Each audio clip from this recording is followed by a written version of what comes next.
Hey guys, it's Mountain Walk, and today we're going to be talking a little bit about Premodern. We got another deck tech, but of course, this one is a budget version of the White Weenie deck tech. So I did one about White Weenie a while ago, and it was certainly not a deck focused on budget. Even then, I think the cards were significantly less expensive so many number of years ago. But today we'll be focusing on just a mono white weenie, no splashes or anything. What's the cheapest mono white weenie deck? Say that 100 times fast. That we can really make, but it's also still competitive. But again, we're going to make some sort of exceptions for some cards because some will be certainly cheaper than others. So, anyways, let's get started.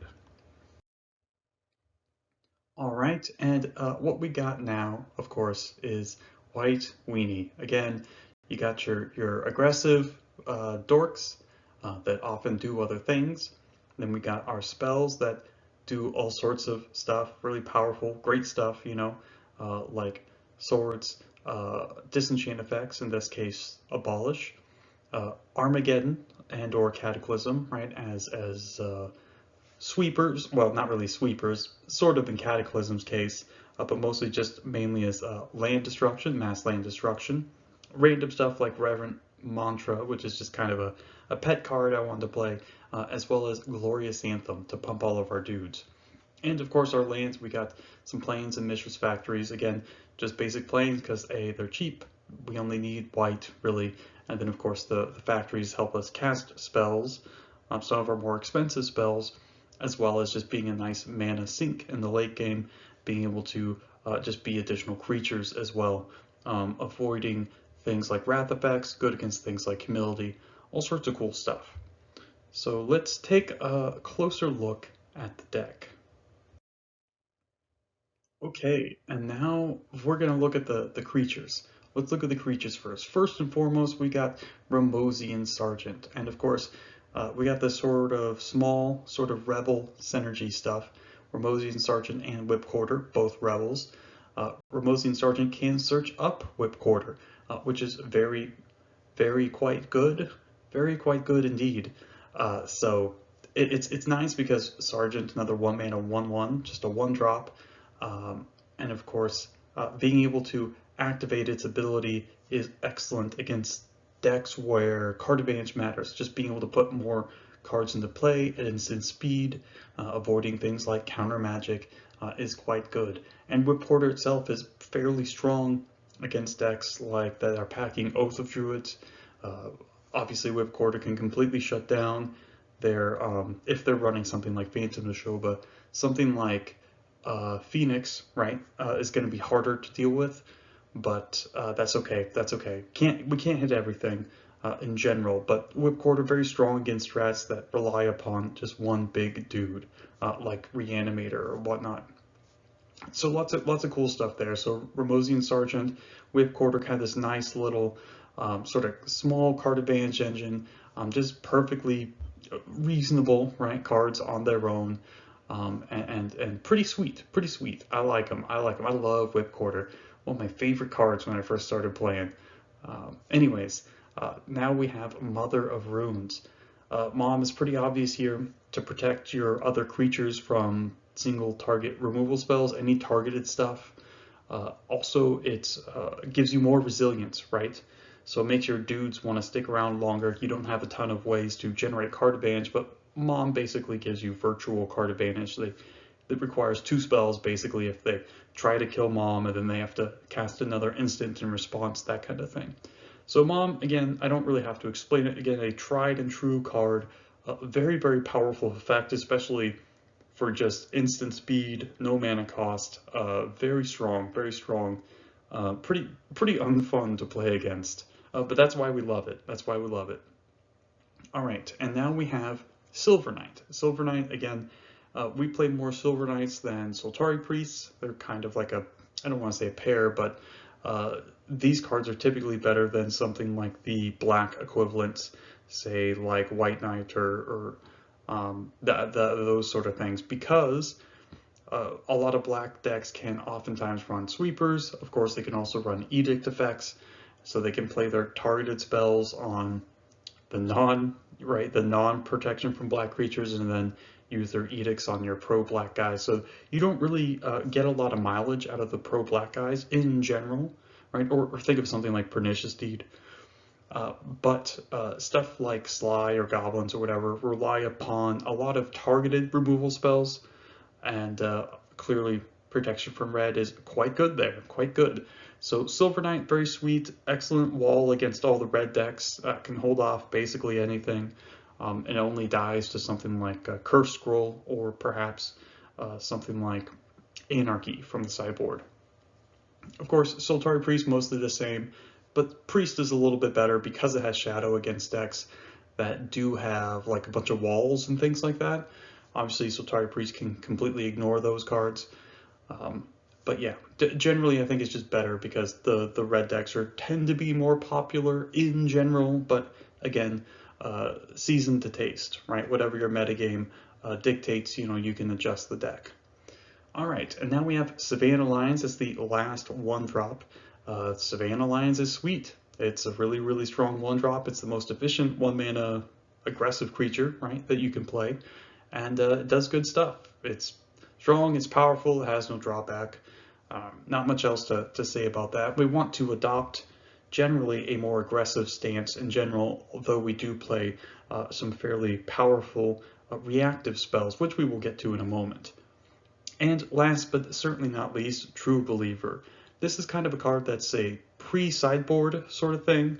Again, worst case, it's a 2-mana 2/2, but the Giving You Shroud is pretty solid text, good against a wide range of decks, really good with Mother of Runes. Mother of Runes can protect True Believer, so they're going to have to spend like a bunch of different spells before they can like kill the mom, which precludes them from even killing the True Believer. So it's a pretty sweet, pretty powerful combo, great against combo decks, anything that wants to target you, like say Duress and other discard spells. So all sorts of good stuff. So True Believer, just a solid grizzly bear with text against a lot of different decks. Okay, and now, I mean, again, this will be pretty fast. Like, why are we playing Swords to Plowshares? Well, it's the most efficient removal spell in the game, and it kills basically everything that doesn't have pro-white or hexproof, which is vanishingly few creatures. And yeah, we aren't too bothered by the life gain stuff. I mean, sure, it's not good that, they're gaining life and slowing our clock down, but generally any creature that earns a swords is one that needed to be swords. So it's kind of the best of a bad situation, like combo creatures, things like that.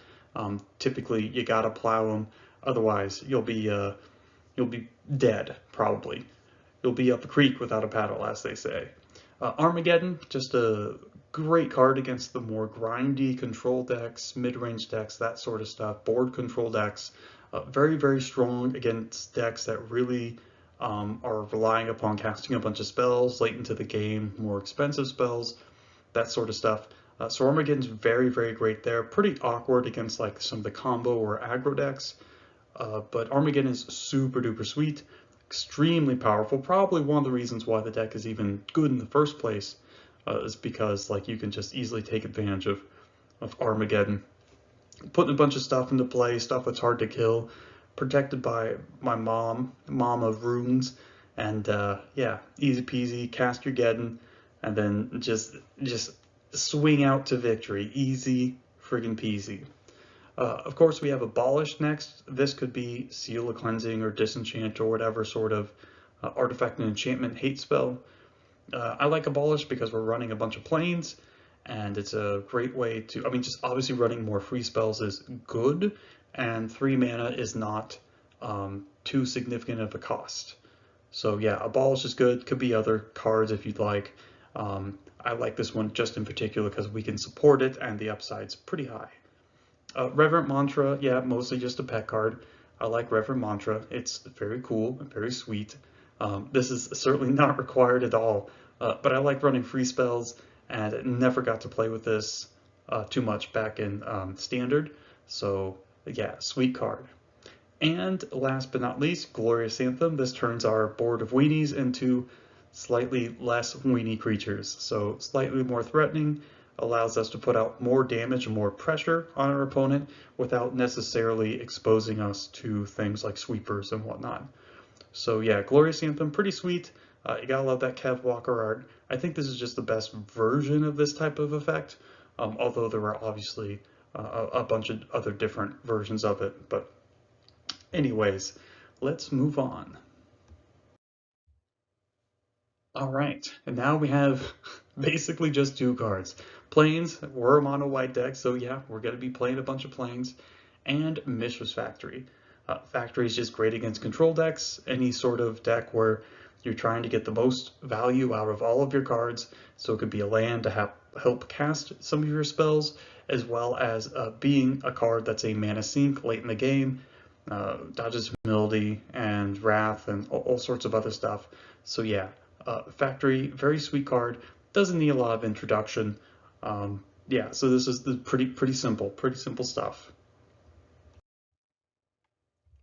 All right, and the sideboard is, some of it's just mostly more of the same from the main deck, but sometimes additional stuff. Obviously, there's all sorts of color hate stuff you can run, especially for white, like Light of Day, that kind of stuff. You know, if black decks are bigger in your area, maybe Cop Black, although it's a little wonky in a deck like this, but Cop Black is okay. Light of Day is a little bit better in my opinion. Um, but yeah, Absolute Law, very good against the red decks, whether it be goblins or sly, so that's pretty important. They have basically the only way they can remove this is via Anarchy, which not even all of them play. But Absolute Law, very strong card. Crypt against graveyard decks, Seal of Cleansing, or whatever disenchant effect against decks where those are relevant. Cataclysm / Armageddon as just additional MLD when that's appropriate. Worship, you can sometimes screw over certain decks, especially with like a Silver Knight or like a Mother of Runes or just a bunch of creatures in play. So yeah, Worship, pretty sweet. And Curse Totem, a little bit of anti-synergy with some of your stuff, but against like some of the decks like that really rely on the creature combo stuff, Curse Totem can basically stop them from winning at all, whereas you can still swing with your creatures even if you can't activate them or whatnot. So yeah, pretty simple stuff. All right, so if we're looking to upgrade this deck, what's the best way to upgrade it? Well, of course, obviously more expensive cards and things like that, but generally we'll add other colors, right, to cover up the weaknesses or mitigate the weaknesses of a mostly mono white deck. So something like Melee Mage is really great because this is an excellent card to play main deck, as well as just being very good against particular decks that are combo based or just rely on one or two key cards. So Melee Mage can really screw that up, especially in conjunction with something like Mother of Runes. So Melee Mage, great against a lot of the combo decks, just a lot of decks in general, real sweet. Obviously pretty bad against decks with a bunch of different types of cards or different names of cards or different kinds of, removal. So not great there, but very serviceable card main deck. And of course, going along with playing additional colors or things like that, or enabling that sort of strategy, land tax. Land tax can search up different basics, but also is just a way to generate card advantage, and you can, do that to turn those extra lands into damage with something like Firestorm.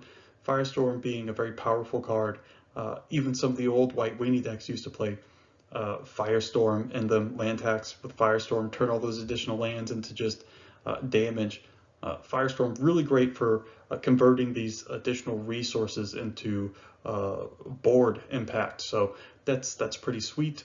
Big fan of Firestorm and land tax. Also, kind of along those same lines is Weathered Wayfarer.